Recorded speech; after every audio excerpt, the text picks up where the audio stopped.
is going on, Madden gamers? It's Monster Chappie. We're back today with a nice quick tip for you, and this one's going to help you guys out in your short yardage situations. This is something that most of you guys know. Pretty much everybody knows this, but I have a few tips that you may or may not know. You probably know most of them by this point of the year, but this is basically a very good short yardage situation. I'm talking about inches, 4th and 1, maybe sometimes 2 yards, especially if you got more than one play. Like if it's 2nd and 2 on the goal line or 2nd and goal line on the 2-yard line. This play right here just absolutely gets the job done. You've seen it 1,000 times before at this point, I'm sure. It's the QB sneak. Nothing crazy about the play or anything like that. Basically, it just gets money. Something they use in real life a little bit, and something that this year on Madden is probably even a little bit borderline overly effective. I'd say it's past borderline overly effective, and definitely something that's borderline glitchy, how hard it is to stop. Now, one thing you don't want to do is start running side to side. That's one thing I've seen some people with their QB sneaks. They look for the hole, they go sideways, and you just lose momentum. So once you start going side to side, in this year's game, if you're running forward, a lot of times you fall forward, no matter who you're running with.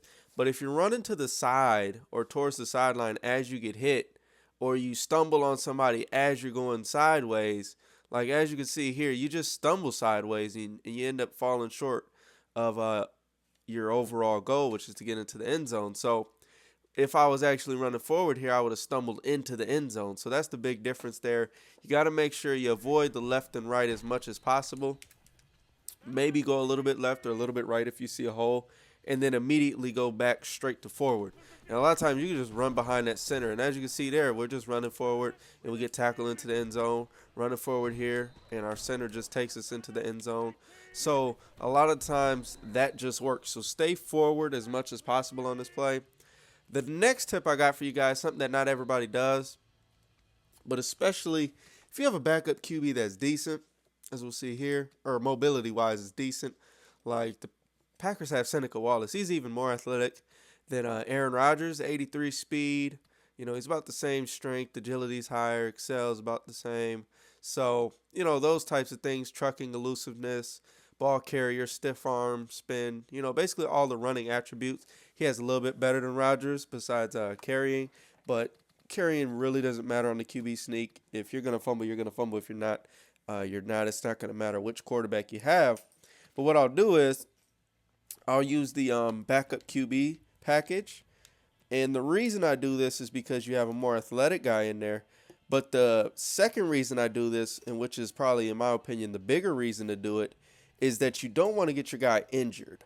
A lot of the times what will happen is, and it's not very often that your guy gets injured on a QB sneak, but you'll get tackled as you fall into the end zone, or as we show this next method here of hopping, a lot of times you'll get hit in the air and you'll get injured. So it's a lot better to have your backup QB get injured in the second quarter as opposed to losing an Aaron Rodgers. I'll lose the Seneca Wallace all day long. Or if you're using the Skins, I forgot who they got backup running over there, but I used the backup there. For the Seahawks, I believe they got Tavarius Jackson backup, so I use him. Pretty much every team I use the backup quarterback. Not so much for the mobility aspect. The mobility is just an added bonus if you're using like a Packers or a Seahawks or a team like that. But the main reason is really to just avoid that injury because, a lot of times you will get hit. And you know how injuries are super random on this game. It'll just happen. Sometimes you'll get hurt as the tackler, and sometimes you'll get hurt as you're getting tackled. It's just really random. So that's one thing you can do to avoid losing your starting QB is just put your backup QB in there and run it pretty much the same. The last tip, guys, is going to be the jump, and this is a more advanced tip, but pretty much everybody, again, knows this. Nothing new here. Just some pretty common knowledge here at this point, but you just jump. As soon as you hike it, just get in the air, and all you got to do that is hike the ball, which is A or X, and then hit Y or triangle, and just move forward as you jump. And as you can see, it just, for some reason, it makes it pretty difficult to stop this. We're getting stuck on the center here. Let me try to go a little bit to the side and then hop. But the jump just makes the sneak that much tougher to stop As you can see, we get hit in the air there.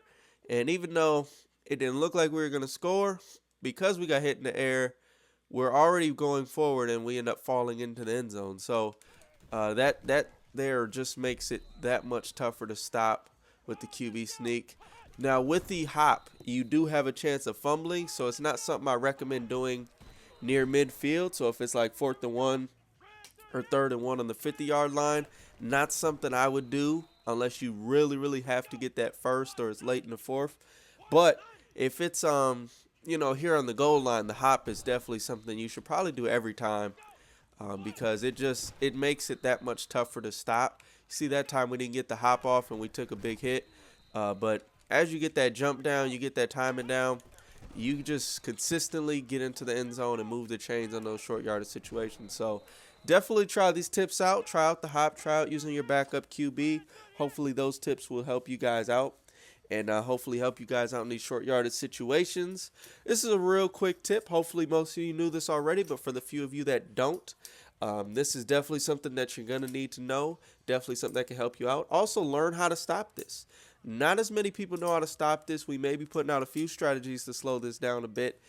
With the hop, it definitely makes it a lot tougher, but there is a few defenses out there designed to stop the QB sneak, and perhaps we will go over that later on this weekend or something like that.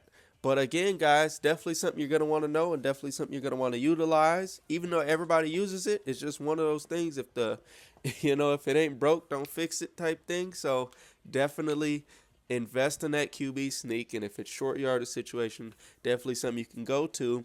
And then a lot of the times, once the defense starts moving both those outside guys to the middle, they start moving everybody to the middle, congesting.